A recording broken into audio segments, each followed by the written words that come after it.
Hello and welcome again to this webinar by Philanthropia. My name is Eva and I will be your trainer for today and for this entire month for this masterclass that we will be conducting in November. So I'm really excited for this kickoff today. And just a couple of things. So you already discovered the chat. You can use the chat to talk to each other, to network, to maybe introduce yourself, see if you can match up with anybody else that is joining today. In the end of this webinar, we will have time for questions for me. So if you have any particular questions about the fundraising cycle, which is today's topic, for me, you can ask me. But for that, I would ask you to use the Q&A box, because then it's easier for me to find the questions. From experience, I know that you will be using the chat to interact, which is great, but then it's super difficult for me to find the questions in the end. So if you have a question for me, please use the Q&A box, and that way I can find them in the end.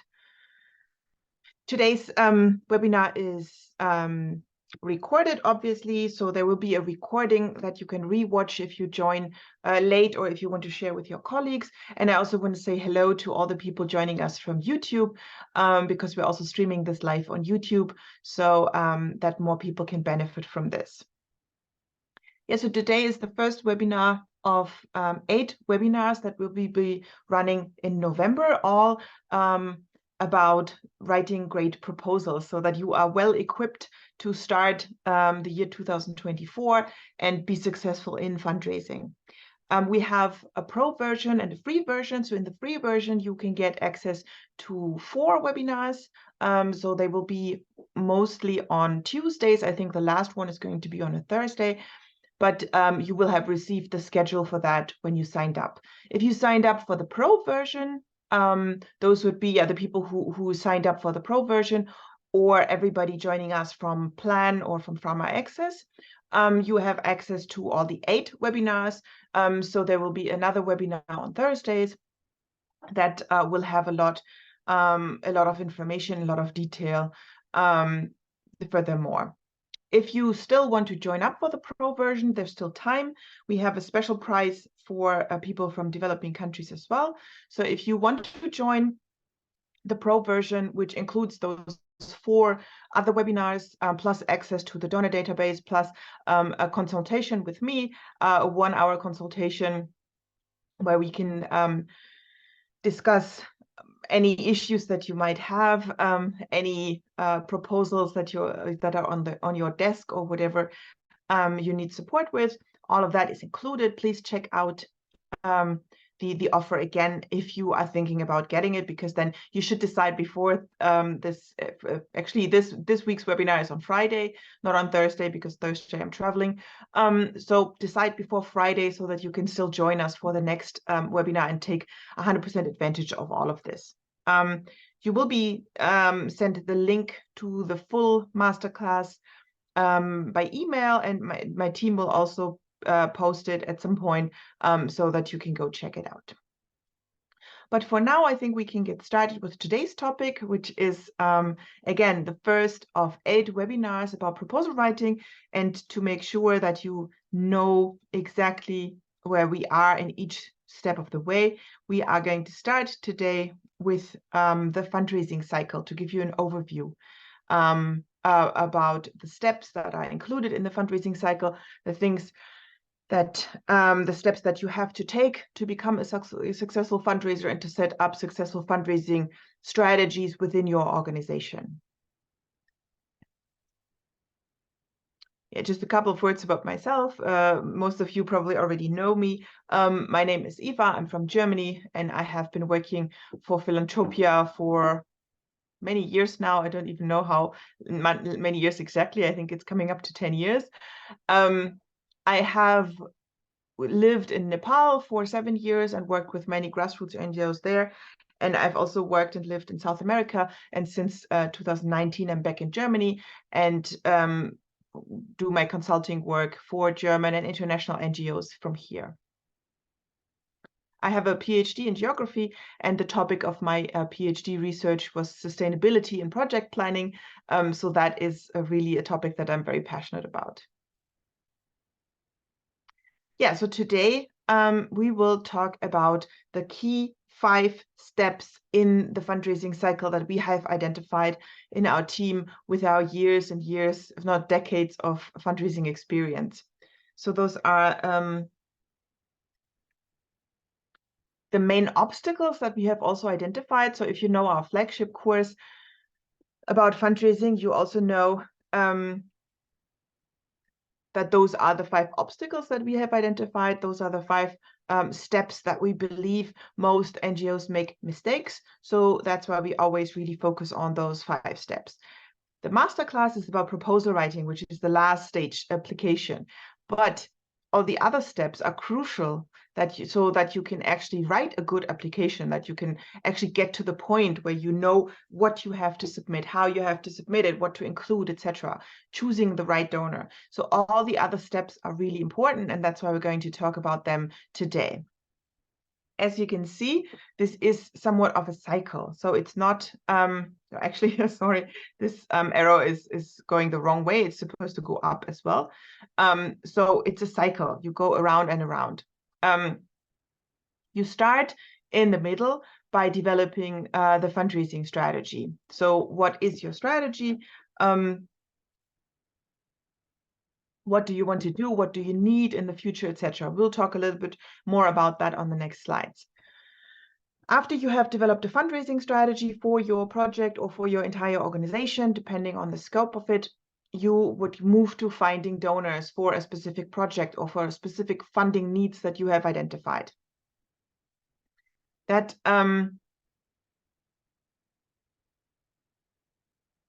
is the next, sorry, I got distracted by the chat. That is the next step, that you find a good donor. And this is, again, super important, because if you have amazing projects and you're able to write great proposals, but you're not doing proper donor research, you will not find that perfect fit that you need. So to find a good partner who has the same values as you do, who has the same mission, who wants to move into the same direction, is crucial. And that is what you do here. It's called donor research, prospecting, prospect research, whatever the word, but you do need to find good partners. And if you don't, then all the other steps don't matter anymore. Then the next step is actually to engage with them, with those partners. Many NGOs make the mistake to just research a potential partner and then send out a proposal or send out a request. And that oftentimes does not work, because in the end, you always have to realize that people give to people, and the people deciding about funding or not funding your applications are sitting in an office, and they want to have a relationship with you too, because they want to understand if your organization is a good partner, it's going to be a long-term partner, is as a partner they can rely on. So networking, engaging with potential donors is super important. Then we have this word eligibility on the next arrow. That is actually the point where most NGOs fail, which is not really figuring out if they are eligible for a specific grant or a specific program. So here, we actually developed a checklist that you will also receive throughout this masterclass, because there's 7 questions that you need to be able to answer with a definite yes to be able to move forward with an application. And if you're not able to say yes to those questions, if you're not 100% sure, then you either have to check back or you have to decide that that donor is not a good fit for you. And even in higher end application rounds, like even in Germany, when the only NGOs applying are people with a full-time fundraiser, we estimate that 30 to 40% of proposals fail because formal issues or the eligibility criteria have not been followed to the T. So that is one of the most important sectors to avoid mistakes. And only then we get to the last stage, which is actually the application stage. When we talk about fundraising, people immediately think, oh, proposal writing. And of course, proposal writing is crucial to be successful. But again, without all the other steps, you still won't be successful, even if you write great proposals. So today is about understanding that cycle, understanding the steps to it, what is entailed in it, and what you need to do to then be able to send out a proposal and be successful with that.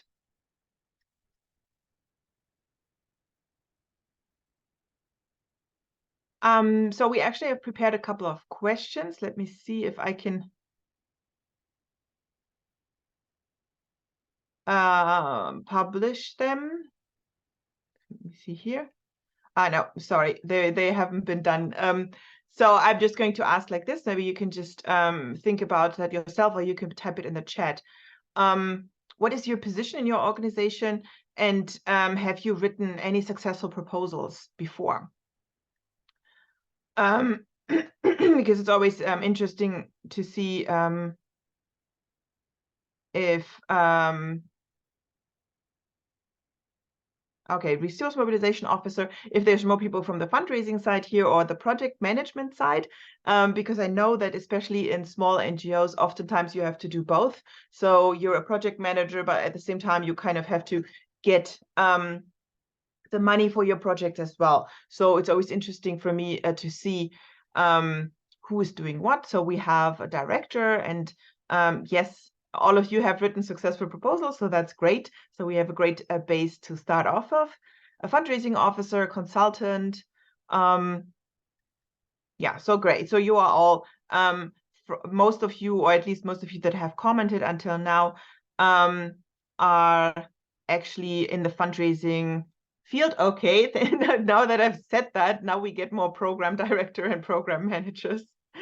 Perfect. So yeah, I guess it's the same as always. It's a mix, because I know that many of you have to do both, which is a huge task oftentimes, and still puts more emphasis on the importance of having a fundraising strategy. Yeah, so we can jump this, because the fundraising strategy is the center of our fundraising cycle. It's what everything else is cycled or is positioned around, because without a strategy, it is very, very difficult to use your resources in the most effective way. Because if you don't have a strategy, especially if you are a project officer, and I know that from personal experience, fundraising is often a thought that is constantly on your mind, because if you don't have enough funding for the next 3, 4, 5 years, then your own job might be on the line, and the entire project success might be on the line. And we all know how difficult and how challenging it is if you have to if you have to let stuff go, or if there's like a funding gap and you have to bridge that somehow, that is super stressful. So again, if you work as a project manager at the same time, oftentimes we neglect our project management work because we have to get funding from somewhere, and it's constantly on our mind. So that is a big issue. And often if you write a good fundraising strategy, that can take a lot of that off your mind, because you will put on paper steps you need to do, you will assign responsibilities, and then you obviously you still have to implement the steps, you still have to do the things, but it won't be always on your mind, because you know what the steps are. You don't have to figure them out again and again and again. So what is the fundraising strategy exactly? What should it answer? It should answer basically 3 questions. So the first question is, where are we today? So what is the fundraising, what are the fundraising sources that you have currently? Where's your money coming from, basically? And again, it is important here to distinguish the fundraising strategy from your business plan or from your organizational strategy. Very important to have as well, but in the fundraising strategy, you just talk and think about how you want to get your funding, not necessarily about all the projects, etc. So you have to distinguish that. So here, where are you today? You don't have to spell out which projects you're doing. You have to spell out where the money is coming from. What are you doing currently? What is working? Where do you get a high return on investment? Where you might get a lower return on investment, etc. Figure that out. And then you need to know where you want to go. So where do you want to want to move with your strategy, first of all, it's very important to know how much money do you need. For that, obviously, you need an organizational strategy. You need a project plan for projects that you want to implement in the next 3 to 5 years. But if you, I know many NGOs who say, well, we will do whatever we can with the money that we get. But if you don't know exactly what you want to do and how much money you need for that, it's very difficult to find a good donor, because then who are you looking at? Are you looking for 10,000 or are you looking for 100,000 euros or dollars? That's going to be a very, very different picture now. And if you don't have that straight, that's going to be a challenge. That doesn't mean that you will always get what you write in that strategy. Maybe you want 100,000 and you get 10. Then you still have to adjust and you have to pivot from that. But at least you need an idea to know where you want to move. So defining your goals, your financial goals, your fundraising goals, and the projects that you do want to implement, the kind of money you need, not only the amount, but also for what, because it's going to be different. If you want to build something, then specific funding sources are going to be a good fit and others are going to be a bad fit, or if it's just salaries, etc. So the kind of cost that you need to cover is also important here.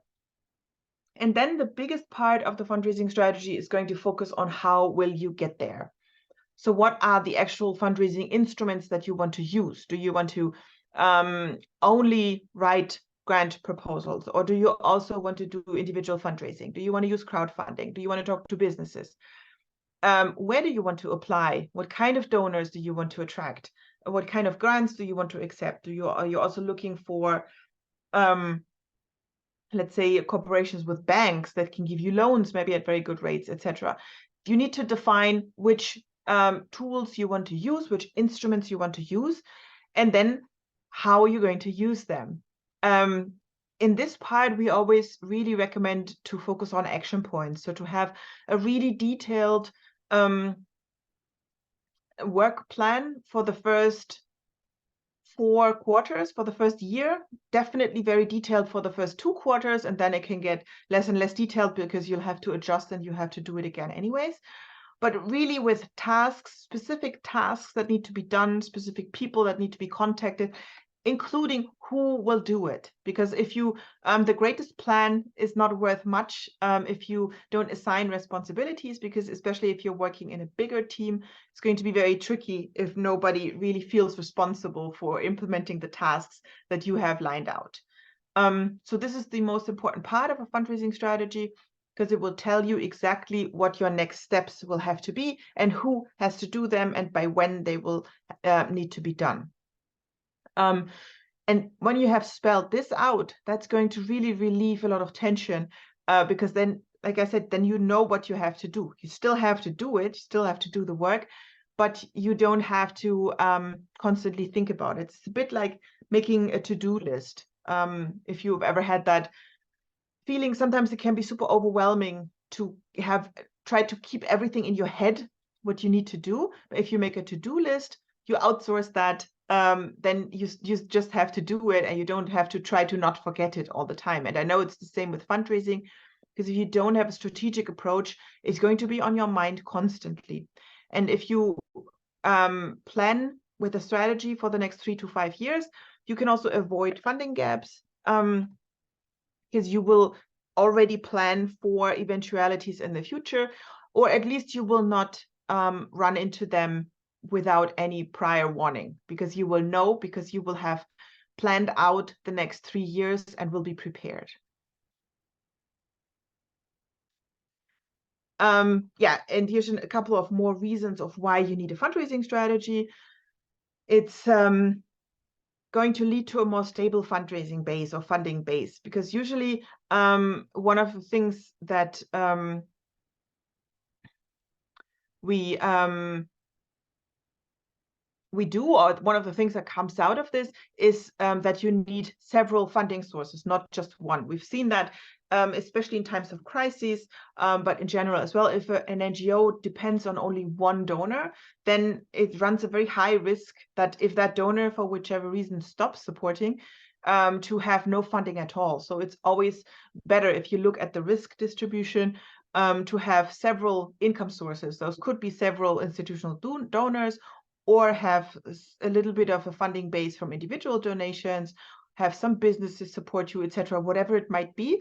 But spelling it out, writing it down, making a plan usually leads to a more stable funding base, because you will see that you need those different sources. You will have a very good working plan attached to it. So who has to do what and when, and whose role is it to act accordingly. So that will really help you to move those tasks forward, and it will free up mental space for other tasks. Like I said, from personal experience, I know that when I used to work as a project manager, I was always super overwhelmed with thinking of how to get the money, and that sometimes took up to 50% of my time. So I kind of neglected my project management tasks, because I always thought, well, if we don't have money, then the project will end anyway. So it's better if I concentrate on the money part. But obviously that's not good, because then the project will not run as a quality project if you have to spend too much time on fundraising and if your mind is constantly occupied with that. Then we have step 2, which is donor research. So finding a good match, finding a good partner, finding someone who would be interested in working with you. And again, that is crucial, because you need someone with the same, who wants to achieve the same things, so that they will fund you. If you don't do that research, and if you just send out your proposal to 100 donors that you found at the top of the Google page, then you will not be successful. That's almost a guarantee, because you will not have targeted the donors that are really a good fit. And here it's not only important that they do fund your work, but also that they have the same values, that they have the same mission, the same vision, etc., that they want to achieve the same thing. I think one crucial thing that you have to understand here is that donors are also looking for partners. It's not like a power relationship where the donor is here and you are here and they are graciously giving something to you. It's a partnership, because the donors also have their mission. They have the project that they have to implement. They have money that they need to spend. And you are the partner that can help them to achieve their mission. But without you, they can't do it either. So obviously, they have a bit more power, because they make the decision about giving you money or not. But you are not a beggar, or you are not smaller than them. You have something to bring to that relationship as well. So it should be a partnership, and you should be comfortable with that partner. So do your due diligence and check if they also have the same values, and if that is really a foundation that you want to be associated with and that you want to be working with long term. So this is, the second step. Super, super important to find the best donors here. How can you do that? We'll just run through this very quickly. We have many resources about this as well on our page. You can also check out our YouTube channel for webinars about this that have been recorded, or we have a course on this as well, if you want to learn more. But the easiest things you can do is just to research like-minded organizations. So if there's another organization working in the same field, you can look at their donors. They often have to publish them on the website or in the annual report, and whoever funds them might be interested in funding you as well, because if they're interested in that kind of work, why wouldn't they want to support more organizations? Then obviously, you can find a lot of information on the donors' websites. So just Googling donors in your field, in your country, and then going to their website, looking for information is also going to get you really far. Then checking your own contacts within your organization, or just within your board, for example, is super helpful, and is something that people don't do strategically. Often it comes out by coincidence, but your staff members, your board members, etc., will probably have contacts that are going to be very valuable and have knowledge about donors that is going to be very valuable. So check that, try to use that to your advantage. Asking current and former donors first of all, for more funding. First step, you should always do that, because the worst thing they can do is say no. But if they've already worked with you and it was a success, then maybe they would want to continue working with you if they're interested. if it was a good project and they're interested to continue the partnership. But even if they can't do that for whichever reason, maybe they have contacts for you that they can share. Maybe they can recommend you to another donor. The donor community is not, they don't know, not every foundation knows somebody at all the other foundations, but they do have a circle where they can give recommendations. And they also have their own contacts. So that really makes a lot of sense. Then there's databases that you can use, and we have our own database, donordatabase.org, that you can search and where you can find potential donors. Obviously, then with that list, you have to go a step further and then further research on the website or with other information that you can find. But it gives you a really great head start. So with the donor database, you can try it for free for a week, I think, and then it's becoming a paid plan, but it's at the reasonable price as well. And if you have signed up for the masterclass for the pro version, you also have a year of access to the donor database included in that. And then there's tax documents that you can check. If you already have the name of a foundation, you want to find out more about who they give to, how much they give, etc. If they are US based, they do have to publish their tax forms, and you can find them online, and you can check and find all of that information online, which is always very interesting. We also have a webinar about that, or a small course. It's called Understanding 990 PFs, because that's what they are called, a 990 PF. And Eric explains really well how you can search them and what kind of information you can find in them. So if that is something that's interesting, please check out that course. That one is free, I think. So you can just sign up for it and learn about this.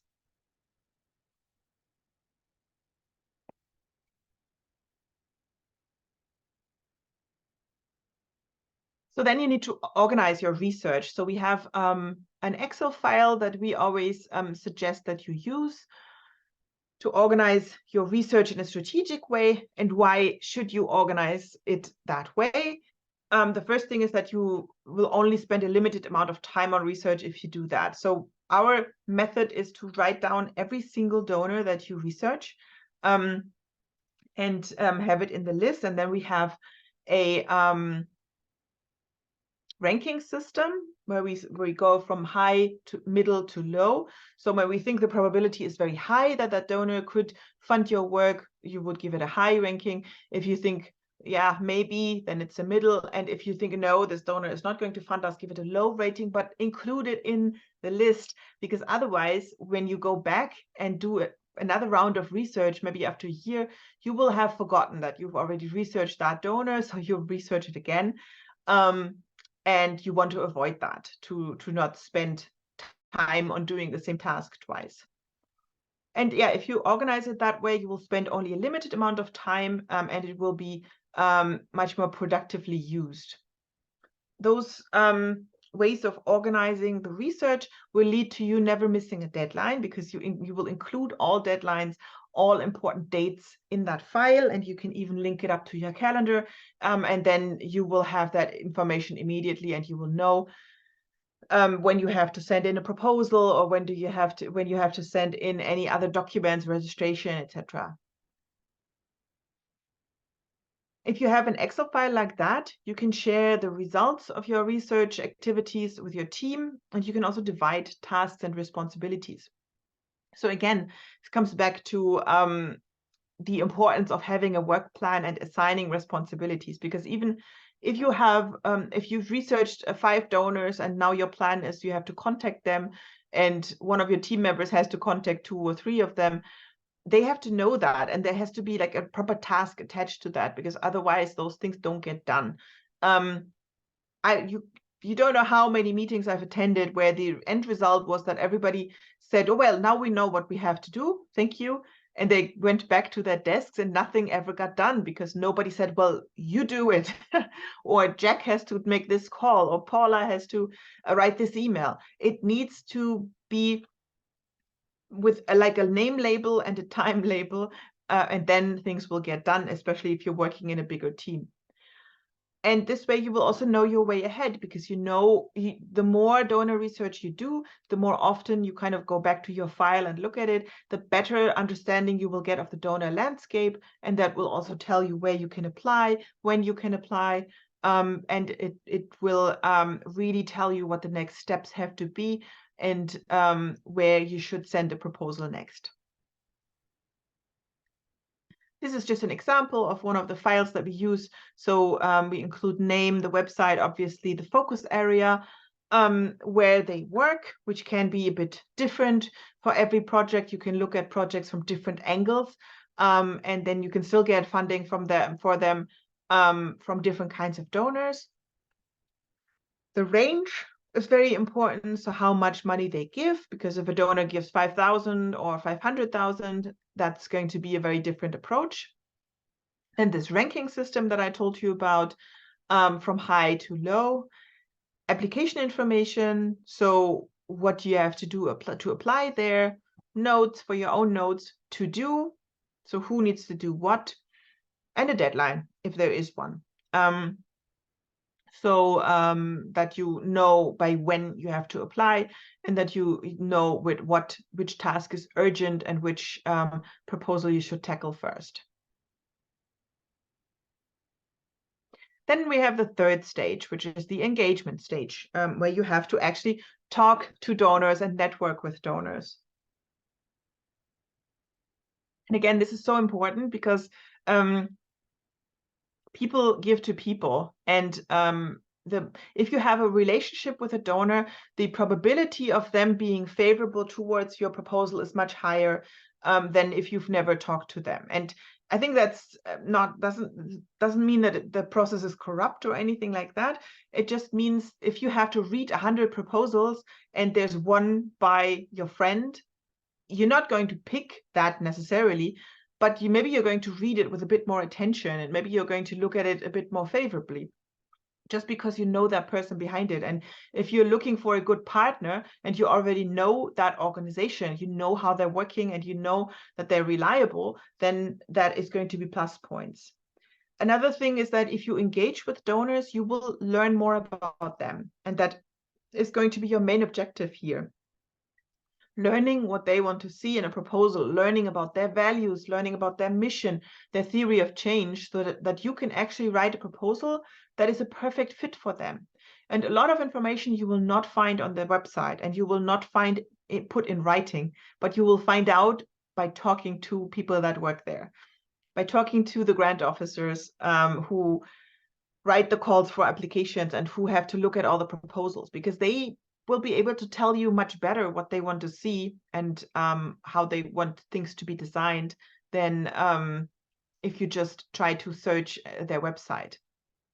So yeah, this engagement stage is super, super important. Another thing is that after working in this field, Eric has been working in this field for more than 20 years. We estimate that in development, particularly, up to 70% of the money is negotiated. It's not given out through those open calls for proposals that we all know, but it's actually negotiated. Not behind closed doors. It always has this kind of nefarious ring to it. Not at all. But obviously, if you are a donor and you have to give out some money, you would rather work with someone you know, and you would rather work with an organization that you know is a good partner, than to always take the risk of starting with a new organization. So oftentimes when donors have to distribute money, they will contact people and partners that they know, because they know it's going to be a good run with them. It's going to be a good project. So being on that roster, especially if something happens, like when COVID hit, or when there's a natural catastrophe, especially, then donors usually go to the NGOs that they already know. And getting on the roster in a situation like that as a new NGO is super challenging. So try to do that networking before anything happens, to be on the roster in case that there is funding available and that they need to find a partner quick. So how can you network with donors? I know that one of the most common issues or common problems is sending out emails and not getting an answer, or just getting like a blanket answer and no personal contact.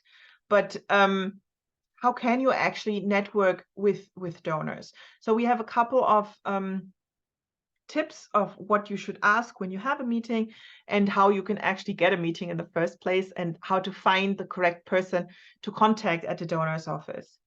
So yeah, whenever you have the opportunity, I would always request a meeting and try to call them or have a Zoom meeting, because email is great. And I often also prepare email to the phone when I reach out for the first time.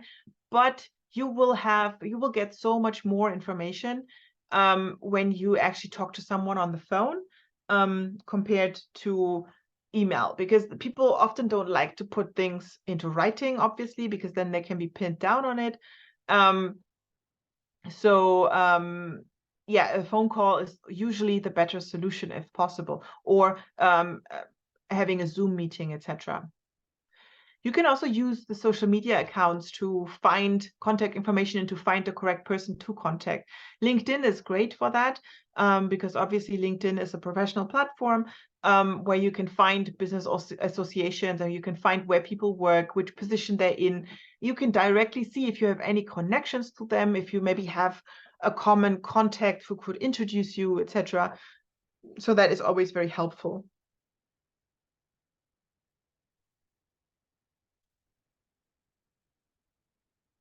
So when you get that meeting, when you're lucky and you can actually connect with them, ask more questions than you talk about yourself. That is a common mistake that we see when NGOs enter one of those meetings, one of those conversations, that they keep talking about themselves. They ramble. They immediately ask for money or something like that. But those first meetings should be more about learning about the donor, about their priorities, learning about what they want to see in a proposal, what they want to fund, than to present your own work, because that way you will know how to write a perfect proposal for them. You will know how what they want to see, what they want to read, where is their focus, and maybe you will find out some information that is not put in writing anywhere, and that will give you an advantage in comparison to other applicants. No? So really try to ask more questions than talk yourself, and try to understand where the donor's priorities lie. After that, engage regularly with donors. Sometimes you won't get money on the first try. Sometimes you network with the donor, nothing comes out of it. But it makes a lot of sense to keep them on your radar and to regularly engage with them. You could also ask if they would be interested to be added to your newsletter, because that way you can keep them in the loop and inform them about projects, about your work, etc. And obviously, when you already work with them and the connection is closer, you can also invite them to field visits and your events. So especially if you have convinced them and you have received money from them, you should definitely do that, because that way they can see immediately the success of your project. They can see what is happening, and they will feel very included and very involved. Then we get to the fourth step, the eligibility.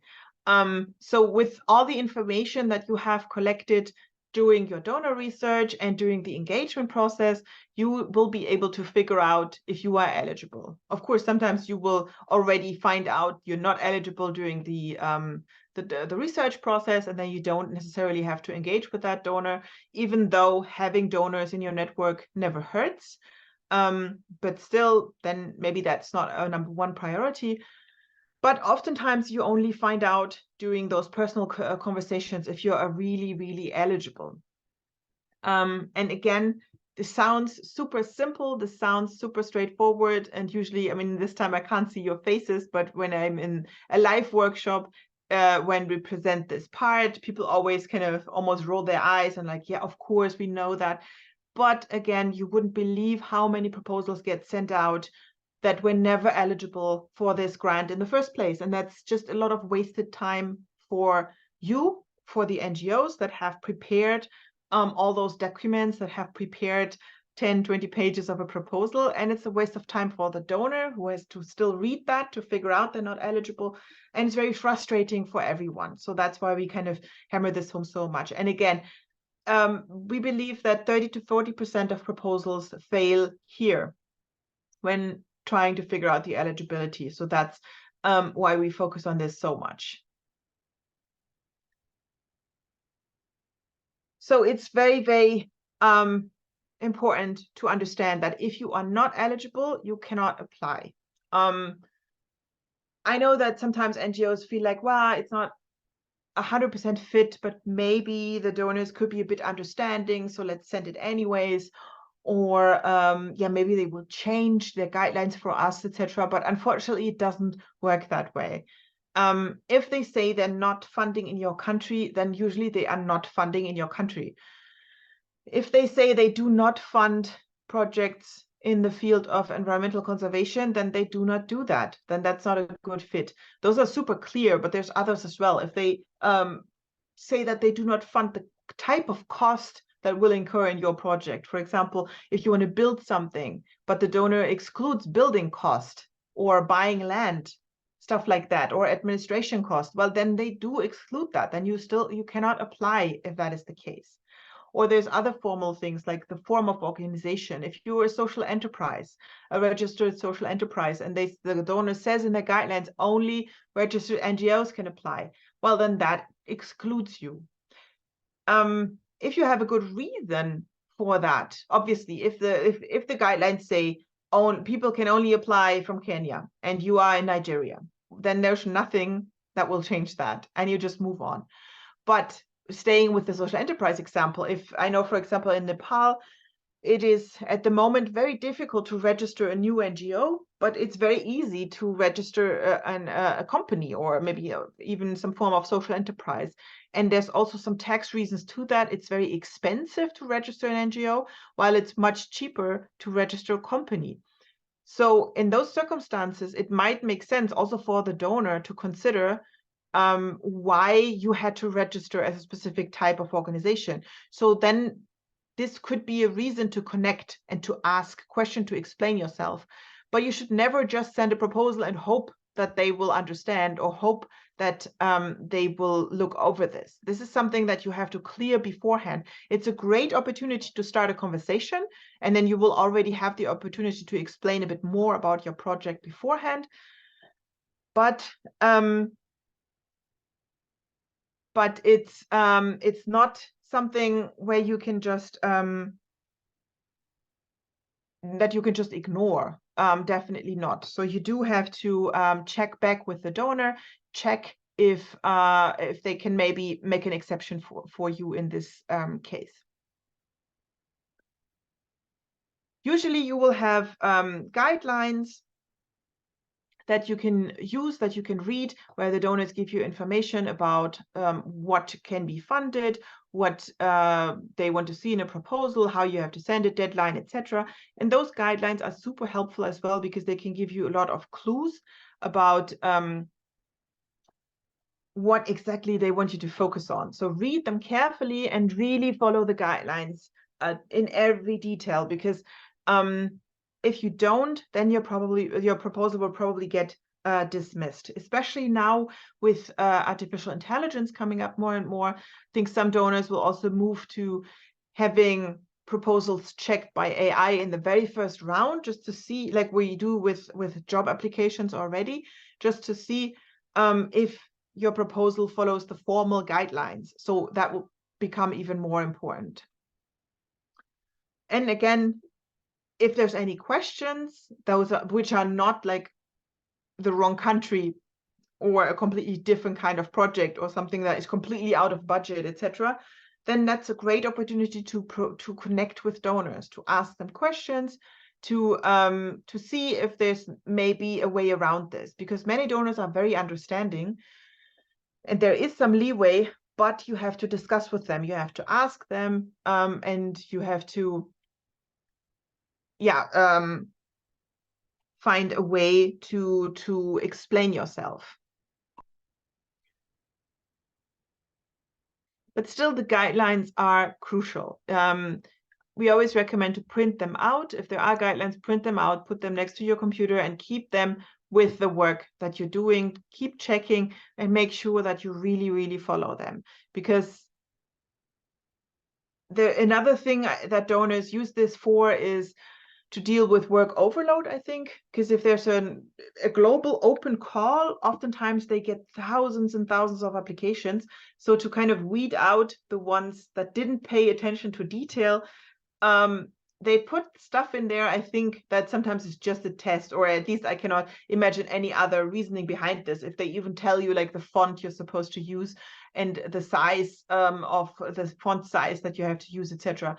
But they want to see if you can follow instructions. They want to see if you have attention to detail and if you are able to follow an agreed upon contract, kind of. So those are the things that you have to show here. And if there are guidelines, you do have to follow them, because they usually are not very patient with people that do not follow those guidelines. And only then, when you have done all those steps, when you move through all this, we get to the application stage.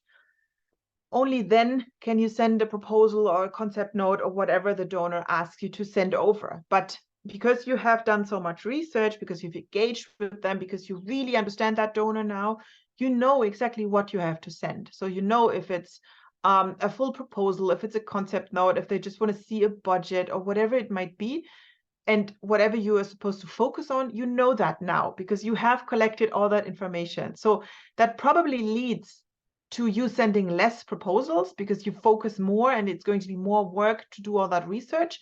But those proposals will have a much higher chance of success because they are super tailored to that donor and you have a deep understanding of what they want to see.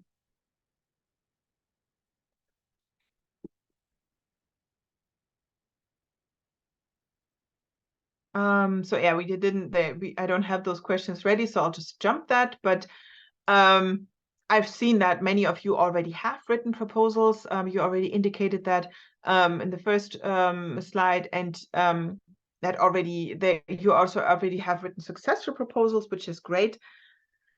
Great to know, because that's a good base to build on.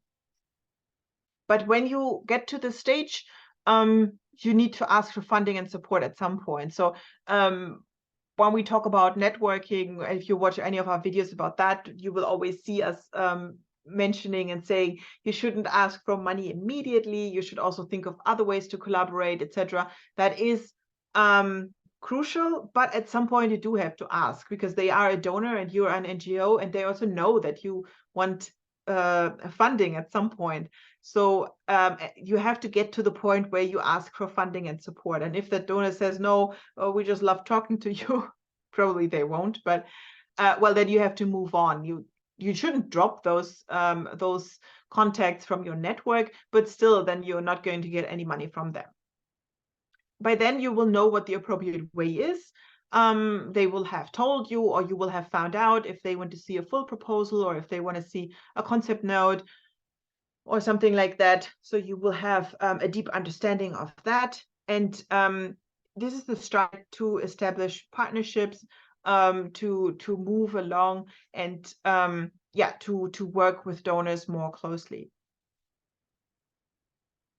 We will be talking about what a proposal is and what needs to be included in a lot of detail in the coming weeks this November. It's called Proposal Masterclass, so that's what we'll focus on.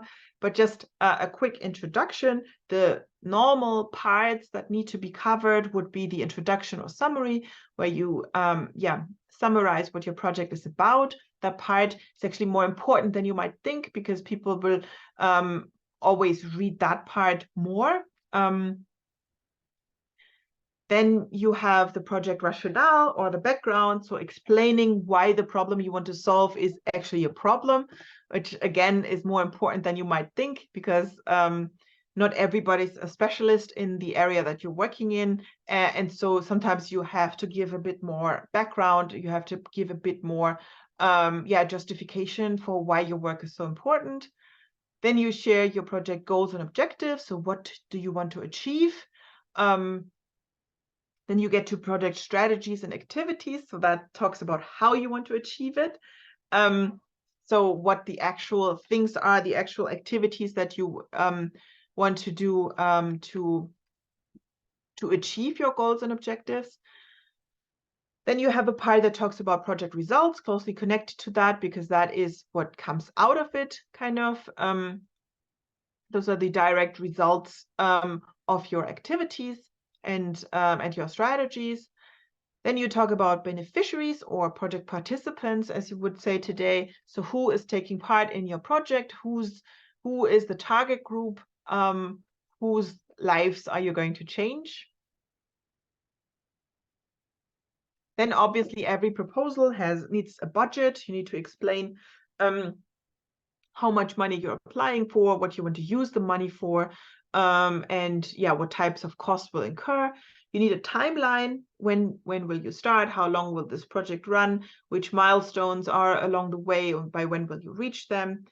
Usually you have to include some form of a monitoring and evaluation plan. So how are you going to make sure that you will actually achieve the impact that you're promising? How can you check for that? And how can you move forward with that? And the last part usually is the sustainability plan, where you talk about the long-term sustainability of your project. How is it going to be sustained in the community? How is it going to be sustained financially? How stable is your organization? All of that is covered in that part. And oftentimes you would present the goals and objectives and also the connected results in form of a log frame. We will talk about that in detail as well in one of our pro webinars. So that can be used for monitoring and evaluation there. All of those parts are very, very connected. So you will see how you can use the one to kind of feed into the other. Yeah, and that is the funding cycle as we see it at Philanthropia. Again, the next webinars, the next 7 webinars will be mostly focused on the application stage, because this is called a proposal masterclass, so that's what we'll focus on. But it was very important for us to make sure that you also understand the other parts, that you know how important those other steps are, and that a proposal doesn't function in a vacuum. So if you just send out a proposal, even if it's an amazing proposal, without doing enough research, without engaging with a donor, and without it being embedded in a strategy for your own organization, then you probably won't be successful. You might be with a lot of luck, but then it's not going to be a sustainable success. It's not going to contribute to your long-term success, because it's just going to be a one-off. And that's what you want to avoid. You want to think long-term. You want to ensure your funding long-term, embed every decision, every step you make within a strategy to be sure that you know what you're doing along the way. So that's why we took this detailed look at the cycle today. We also have an ebook about this fundraising cycle that can be a good introduction into this topic that you can download for free. So just check on philanthropia.org, and under free resources, you will find the link to download this book, this ebook, and I can really recommend it for you to have at home and to maybe read again to catch up on a couple of things that we talked about today. We have many online courses on the page. Here's just one that we are offering today at a discounted rate. So it's the one about the fundraising strategy. We will offer it to you at 50% off today. So instead of $79, it's just $39.50, so almost $40. If you're interested in that, please check the link in the chat, and you can get it for that discounted price today. Again, if you still want to sign up for the pro version or for the pro masterclass about proposal writing, there's still time until Thursday, and I can really, really recommend this class. We've put a lot of love and work into developing the webinars. There's tons of extra resources that you get. If you ever thought of getting any courses from us, this is the chance, because actually the value in this Masterclass Pro is super high. You will have access to many of the resources that we usually sell at a higher price than the Masterclass alone. So this is really a good opportunity for you to join us here. And I would love to see some of you in the course, and then also in the one-on-one consultations with me. because I think those are super helpful. We did that last year, and it really worked out for all the people that took me up on this. We have other courses on the page as well that you can check out. So just go to philanthropia.org and to courses, and you'll see that we have many different topics, some more global, some very specific ones that are also going to be helpful. And we have a coupon code for you, Fundraise, so you would get 35% off of those courses. I've mentioned the donor database. You can check it out for your donor research, donordatabase.org. And yeah, with that, we're through and we have time for questions. And I see that there's 3 questions actually in the Q&A box that I will get to before we run out of time. So the first question is by Theophilus. Can I check the eligibility first before engaging with the donor? Yes, of course. I mean, like I said, if you find out any issues, or if you research the donor's homepage and you see immediately, oh, that donor is not, or we're not eligible for that grant, then you can just move along. But if you feel like, well, if you feel like you're not 100% sure, or there might be an opportunity in there, you can obviously still network, and you can use the questions that you have about the eligibility as an opportunity to start a conversation, which is always a good thing. So it's always good to have donors in your network. But if you've already decided for yourself, well, this donor is not a good fit for us, then just move on and find the next one. And then Eric has a question. What would be the reason why successful organizations with a clear mission, vision, and objectives have it difficult to get funding?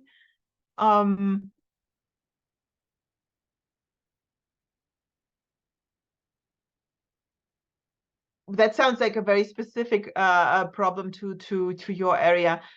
Usually, what I see is many times donors like to work with organizations they know. And sometimes that means they work with organizations that maybe look a bit more disorganized from the outside, at least. But if they have contacts with them, if they have positive experiences with them, then they still prefer to work with them. There's a couple of grants that also require a specific level of experience, and that can go like, some grants require a high level of experience and specific staff numbers, etc. And some grants require that you have to be brand new. Maybe that leads to maybe less prepared organizations applying there. That could be it, I guess. I'm not 100% sure. Usually, in my experience, good work also pays off. Like when you have, when you can show that you're doing good, that you're organized well, that you can show a lot of success stories, etc., then donors also like to work with you. But that depends a bit on the circumstances as well, I guess.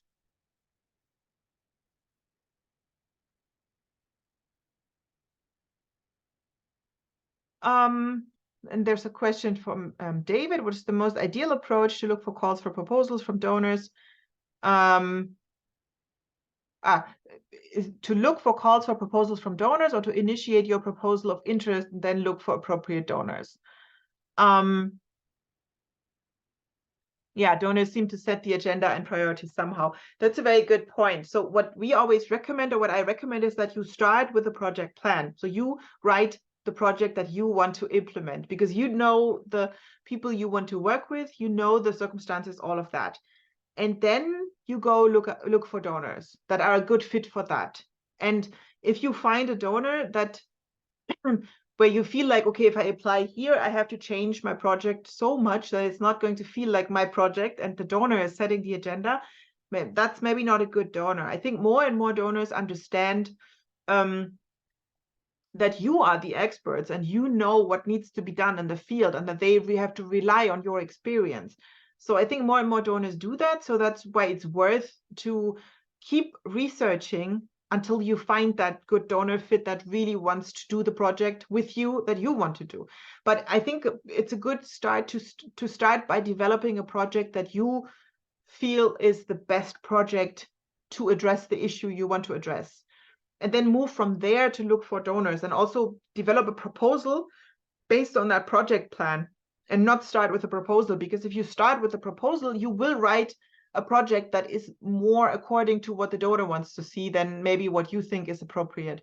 So, and if you have the project plan, you can look at it from different angles. Maybe you have to adjust here a bit, adjust there a bit if you want to apply somewhere, but at least it's your core project. I see that issue and I see that danger because you should be the ones setting the agenda and not the donors.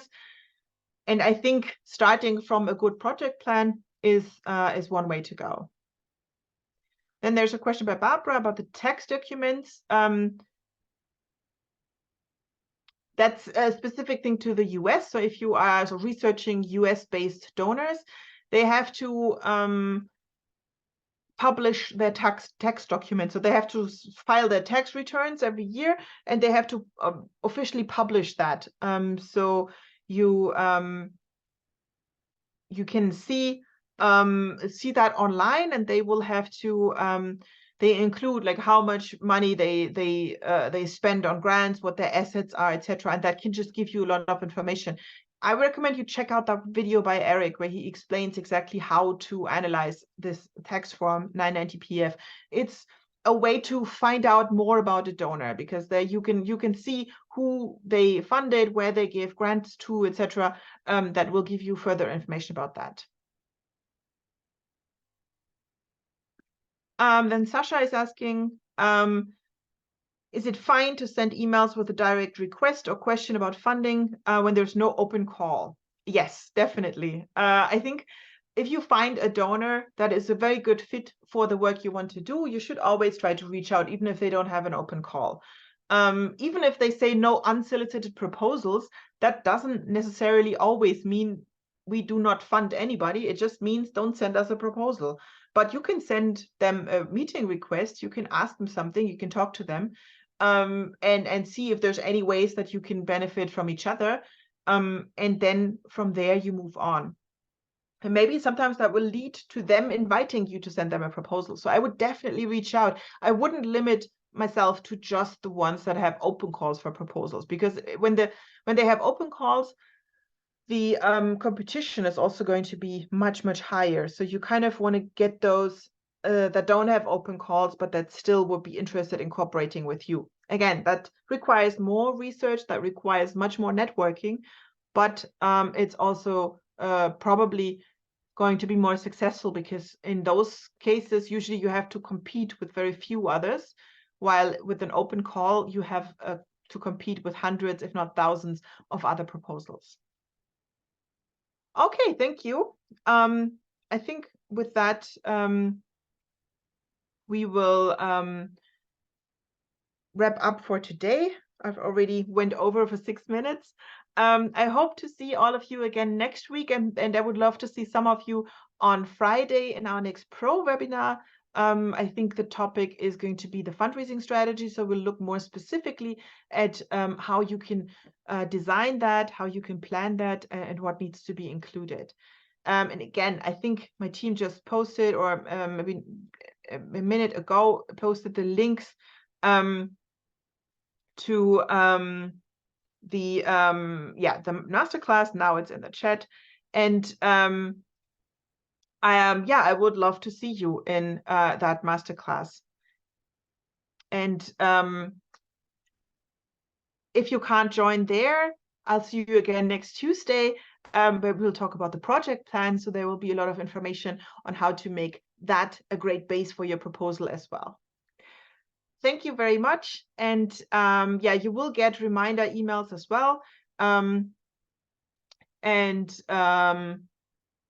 You will get the link. Everything will be shared by email. Sorry, I'm trying to read the chat and talk at the same time, but I can't do that anymore. I can't multitask anymore. Thank you so much for joining, and I hope to see you on Friday. Otherwise, I'll see you on Tuesday, and have a good week and see you soon. Bye-bye.